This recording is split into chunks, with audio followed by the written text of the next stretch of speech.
সকাল থেকে কোনো ভিডিও আপডেট দিতে পারিনি, কারণ প্রচণ্ড শরীর খারাপ, কথা বলতে পারছি না। সারা রাত ঘুমাইনি, সর্দিতে দম আটকে যাচ্ছিল। তো মানে 3টের পরে ঘুমিয়েছি, আবার 4:30টার সময় উঠে গেছে।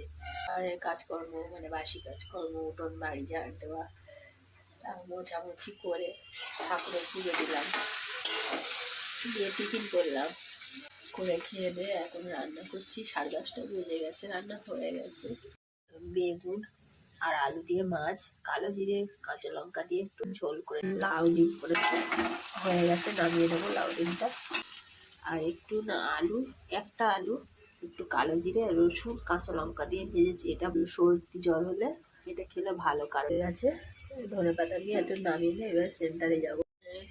সকালবেলা টিফিন খাওয়ার পরে ওষুধ খেয়ে তারপরে রান্নাটা বসিয়েছি। একদম কথা বলতে পারছিলাম না, এখন তবে একটু ভালো আছি।